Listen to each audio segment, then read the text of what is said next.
Labas, susilaukime daug klausimų apie šildymo kreives. Kokios jos turėtų būti, ar jos iš vis reikalingos, ar jos naudingos.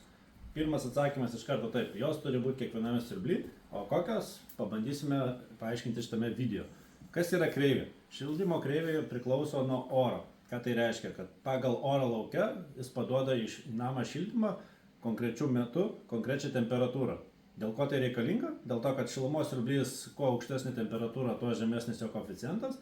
Dėl to jie visi dirba tik tiek, kiek reikia. Tai yra optimaliausias siurblio darbas.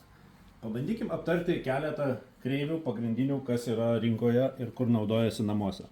Matome pagrindinė kreivė naujo namo. Tai yra, čia yra išorės temperatūra ir čia yra vidaus temperatūra.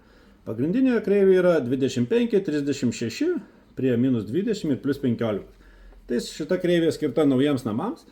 Jinai be abejo pagal kiekvieną namą koreguojasi, bet šitą nustačius jau jūs turit pagrindinius nustatymus, o gyvenant jūs ją pasikeisit pagal save.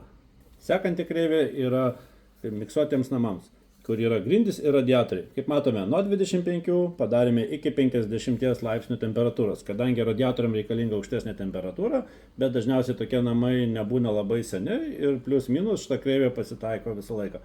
Be abejo, vėl nepamirškit pasikoreguoti pagal save. Tai gali skirtis iki 20%, bet yra vidurinė kreivė.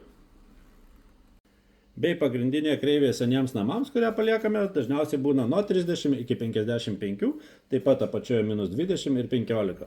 Tai skirta radiatoriams, seniems namams gali taip pat truputį skirtis, bet dažniausiai tos kreivės užtenka.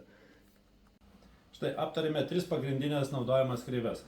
Jos be abejo gali būti truputį koreguojamos, ar daugiau, ar mažiau, bet jeigu jūs norite plačiau sužinoti, skambinkite mūsų nurodytais telefonais ar atvykite į mūsų ofisą.